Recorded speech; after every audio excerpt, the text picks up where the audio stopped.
Welcome to The Explainer. Today, we're doing a deep dive into something that literally affects almost all of us using modern AI right now.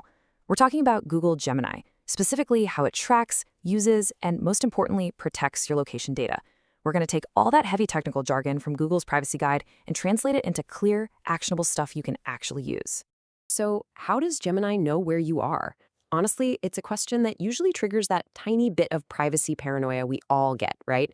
You open the app, ask a quick question, and boom, it knows exactly what city you're standing in?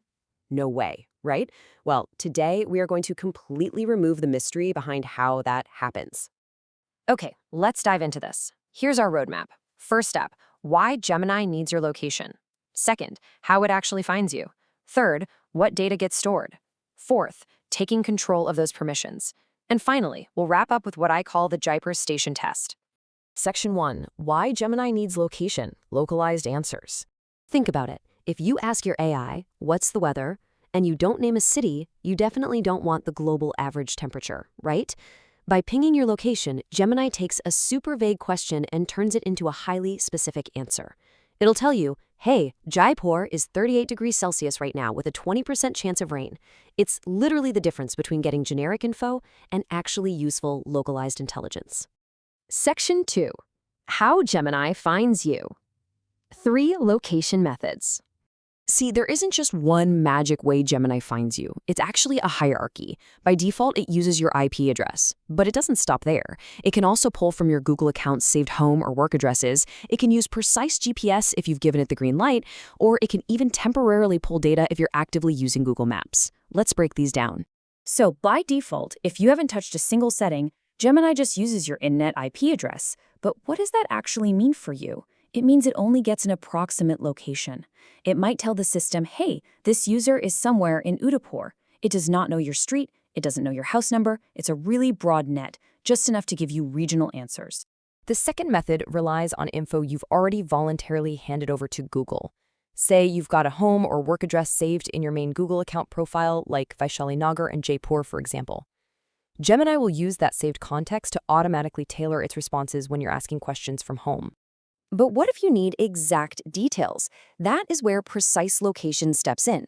If and absolutely only if you have allowed this permission, Gemini taps into your device's actual GPS.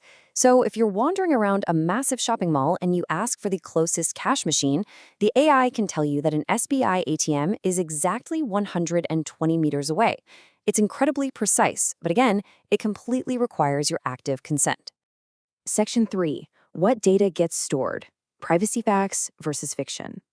This is the big one. According to Google's official policy, your exact GPS location is not stored in your Gemini app's activity, period. Even if the AI uses your exact geographic coordinates, like latitude 26.9124 and longitude 75.7873 to find that nearby ATM, those pinpoint coordinates are never, ever saved long-term on their servers. So what do they save? Instead of your exact spot, Gemini stores what they call a general area. And Google actually has a really strict mathematical rule for this. That general area has to be at least 3 square kilometers large. So they effectively blur your exact location into this massive 3 square kilometer block before saving anything to your activity history. And here's the really brilliant part about how they anonymize this. That 3 square kilometer area isn't just an arbitrary size. It has to contain a minimum of 1,000 users. By grouping you into an area with at least 1,000 other people, tracking you individually becomes incredibly difficult. You are, for all intents and purposes, hidden in a digital crowd. Now, we do need to point out a couple of quick exceptions when it comes to your chat history. If you manually type the word Jaipur into a prompt, well, that text naturally stays in your chat history. Also, if you ask Gemini to, say, navigate to the nearest hospital, your location data gets temporarily shared with Google Maps or Android Auto so it can actually fulfill that driving request. It's just a functional handoff between the apps. Section 4. Taking control of permissions. Your data, your rules. If you're holding an Android device right now, taking control of this is just a super simple 5-step process. You just long press the Google app icon on your home screen, tap App Info, go down to Permissions, select Location, and boom, you're the boss. You can choose Allow for that 120-meter ATM precision, or you can hit Don't Allow to lock it all the way down to just your general IP region. It is entirely up to you. Section 5. The Jaipur Station Test. Real-world application. Let's bring this into the real world. Imagine you've just stepped off a train at the Jaipur railway station and you ask Gemini for the nearest hotel.